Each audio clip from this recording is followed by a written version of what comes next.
Where to begin? How to start? You stand in front of a bay window, feeling the warmth of the carpet under your bare feet. The sun is rising. You take a sip of tea as you gaze out the window. Overnight, the world transformed into a winter wonderland. Nothing but snowdrifts upon snowdrifts. The cold winter weather swirls, blowing the snow, creating drifts the size of cathedrals in your front yard. The sight is remarkable and frightening. Nature, such a thing of beauty and terror, best observed from a warm and comfortable distance. You take another sip and turn your thoughts towards the morning task, writing a chapter book about the most influential women in history. You want to take the day off. You want to take this moment and hold it. You want to be lost in the beauty of the formidable snowdrifts. A sobering thought itches at the back of your head. Unfortunately, you are working with a deadline, and there cannot be a single day of rest.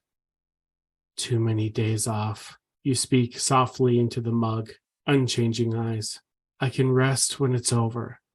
The project is far too important. But then there is this view. You will work today. Yes, this is true. Your workstation is in the next room, no more than 15 paces away. But the way the sun reflects the bright glimmer of the snowdrifts has you intoxicated and pensive. Chapter 1. Florence Nightingale, 1820 to 1910. As a pioneer of modern nursing, Florence Nightingale greatly influenced the compassionate care of patients and hospital sanitation in the 19th and 20th centuries. During the Crimean War, Florence improved hospital hygiene practices, significantly lowering death rates. She was known as the Lady with the Lamp, ministering quietly in the darkest hours. In 1980, a psychological phenomenon was named after Florence. The Florence Nightingale syndrome is a psychological complex when an individual caring for another individual develops romantic and oftentimes erotic feelings for them. The Florence Nightingale syndrome can also occur when the patient develops romantic feelings for their caretaker as they begin to see them as their protector. This symptom is indicative of Florence's utmost dedication to the protection and well-being of her patients. Chapter 2. Marie Curie, 1867 to 1934. Marie Curie earned fame for her discovery of radium and her research on radioactivity. She and her husband, Pierre, also worked together to discover polonium.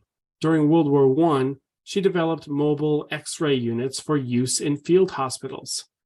Unaware of the dangers of radiation until it was too late, Marie died from its effects at the age of 66.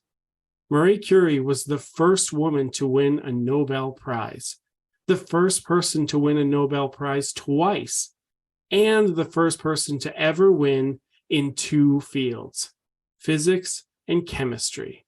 Marie's influence on modern physics is not only omnipotent, but her work is still highly regarded and lauded by academics, scholars, and biographers. Chapter 3. Selena Perez, 1971 to 1995. Selena Perez is one of the most famous Mexican-American entertainers of all time. She helped popularize the Tejano music in the U.S. and won a Tejano Music Award when she was only 15.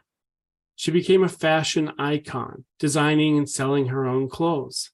Selena won a Grammy in 1994 for Best Mexican American Album.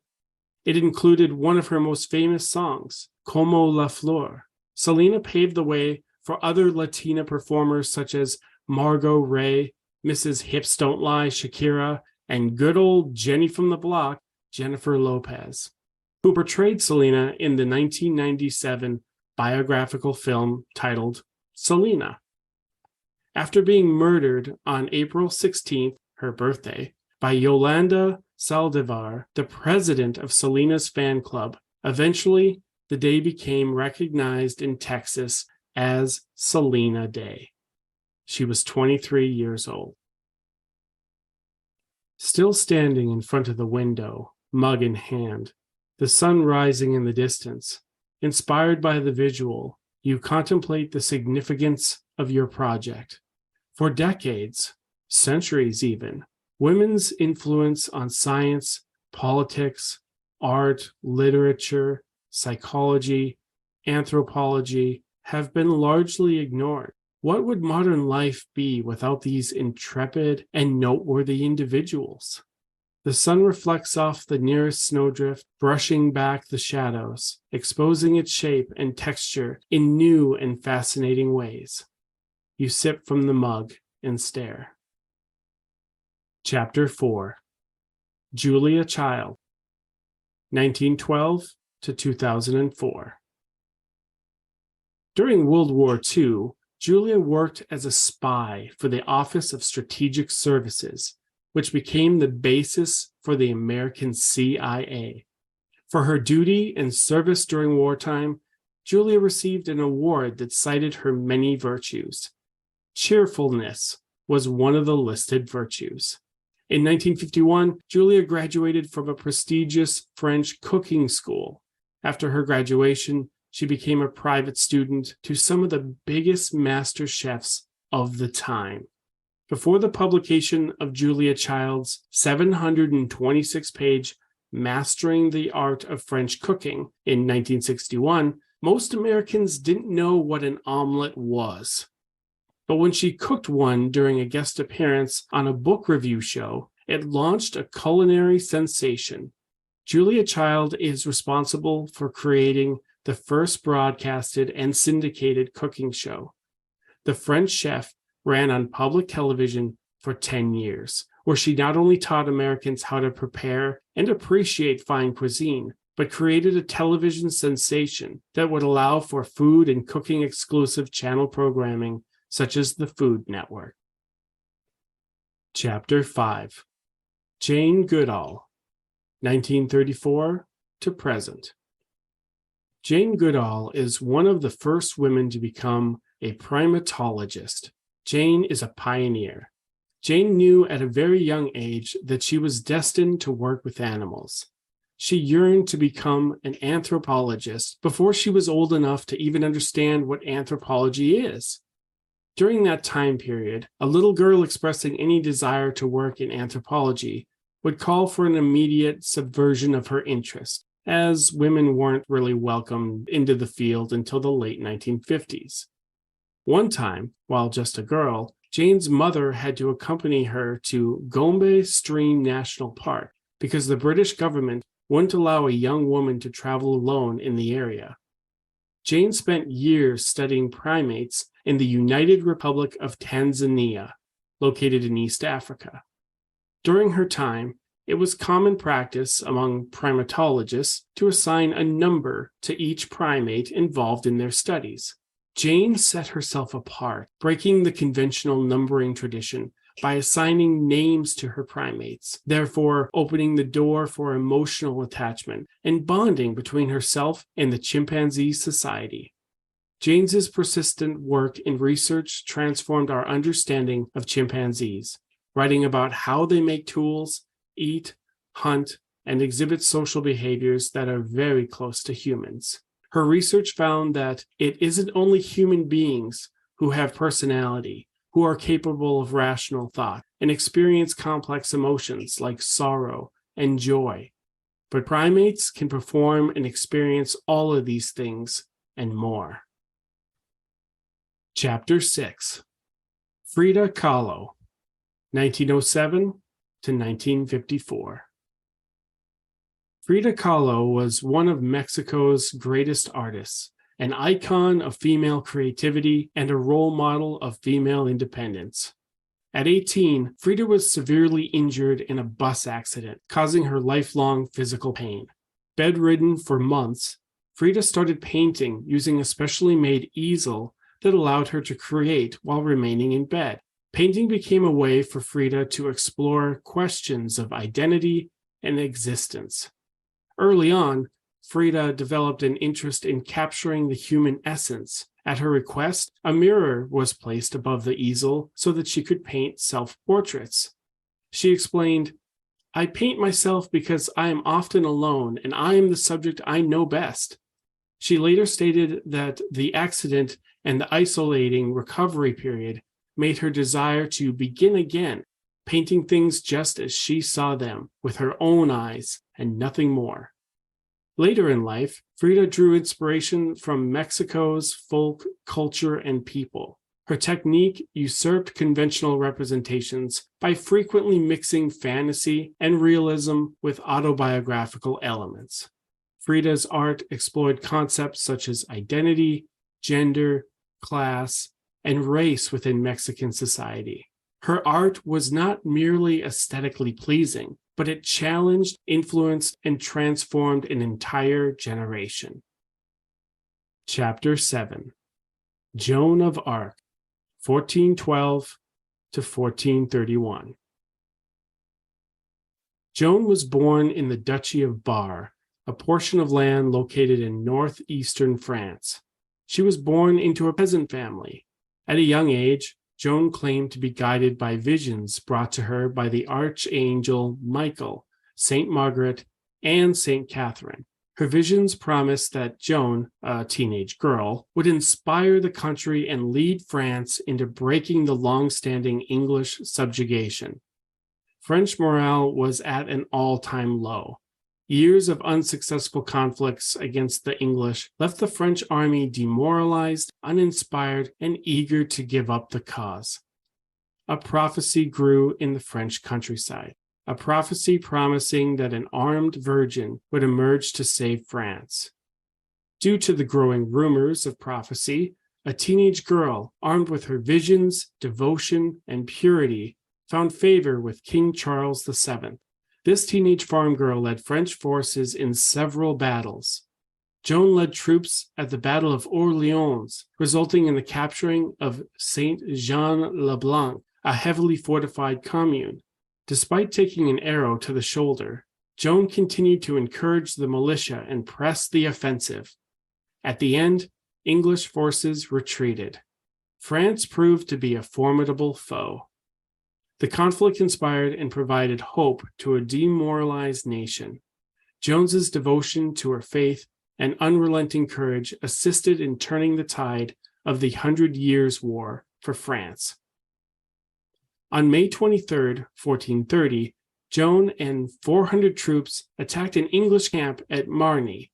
The attack failed, and Joan was captured.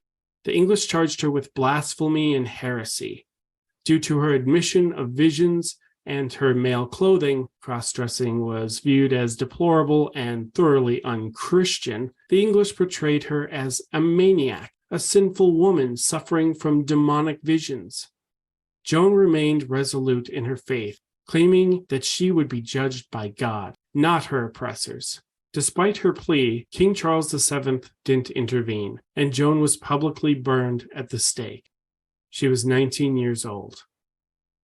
The 1999 film, The Messenger, the story of Joan of Arc, not only focuses on Joan's struggles as a woman living in a male world, but on her spirituality and call by God to become something bigger than herself. Joan's devotion to her beliefs and country made her a martyr, a symbol of freedom, an early feminist, and a legend. Also known as the Maid of Orleans, in 1920, Joan was declared a Catholic saint and to this day remains a symbol of French unity and pride. Your mug rests on the desk beside you, now empty. Another beautiful day has begun. History owes a great debt to the female metanarrative. Women like Jane Goodall and Marie Curie only represent the tip to an unending iceberg of women who struggled and stumbled uphill to achieve personal and/or professional greatness. Women led by God, women led by ambition, women led by courage. Women that answered the call by carrying the torch, illuminating the way for others. These women are the snowflakes of life, beautiful, interesting, and unique.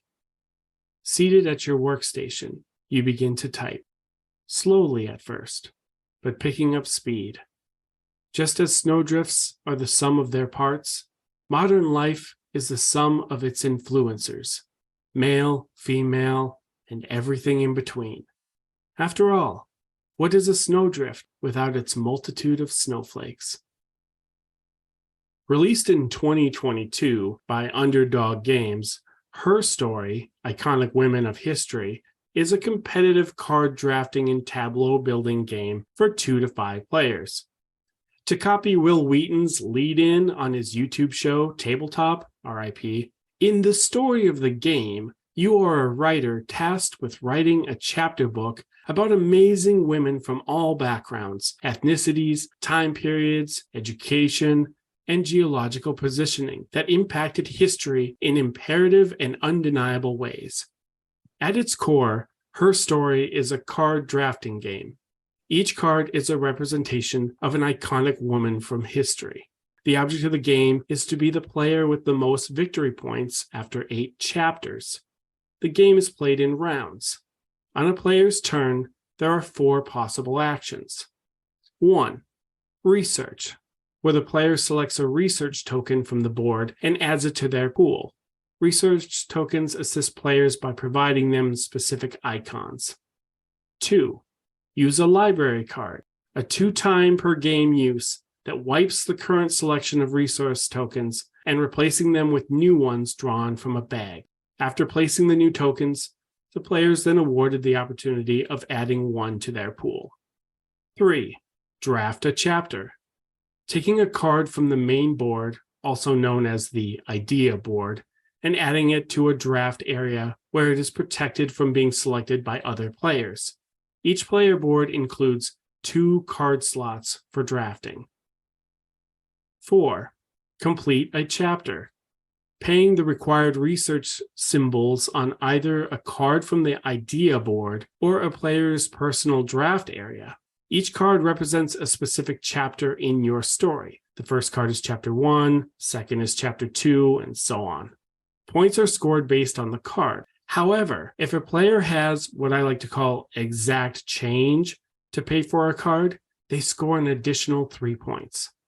Once the game is completed, players compile all of their chapter cards into a single deck, flip them over, and then read the printed bios of the women selected to be in the players' chapter books. This aspect, despite having nothing to do with the actual gameplay, is really quite cool.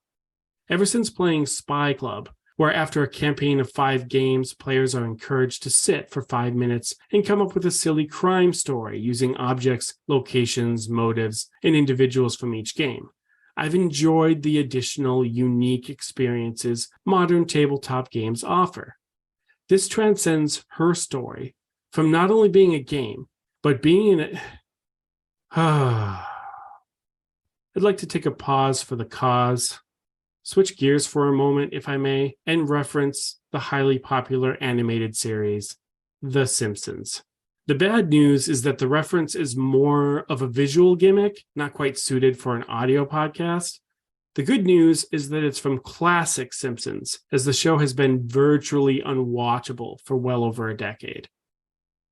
In the 5th season, Bart and Lisa visit a toy store. Bart finds a console hooked up for patrons to play. He begins to play. The video game is a map of the United States, where the goal is for Bart to nuke all of the state capitals. As soon as he sees the explosion and the cities burning to the ground, he is overcome with excitement. "Awesome! I'm blasting all the state capitals," he says, while frantically manipulating the controller to spread complete annihilation. After a moment, he pauses. "Wait a minute. This game's educational." Feeling cheated, he turns angry and throws the controller at the screen, shouting, "That'll teach you to teach me." So, why am I making this reference? Listen, I'm not going to sugarcoat things, but playing Her Story automatically reminded me of Bart at the toy store. Sometimes a game designer wants to hammer you over the head with the fact that their game is supposed to be educational, that they forget to actually design the game. Don't get me wrong, I'm not a complete cynic. Some games get it right.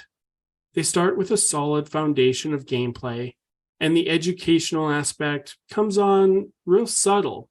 In one of my previous episodes, I reviewed Mystery Tales, a narrative campaign expansion for Robinson Crusoe. The story behind Mystery Tales is based on actual explorers and historical events. Now, I won't get into everything again because I already did a full episode on Mystery Tales. The point is that the balance between engaging gameplay and learning can come together in beautiful, entertaining, and memorable ways. I'm not much of a video gamer, but I have played a good swath of the Assassin's Creed series. I would cite Assassin's Creed as another excellent example of balance in a game's execution. So, what does this mean for her story? Well, let's face it, the game is a gimmick. Sure, you're going to find an audience that deems it hella cool that somebody designed a game about influential women. Yeah, sure, I get that. Hell, that's why I bought the game.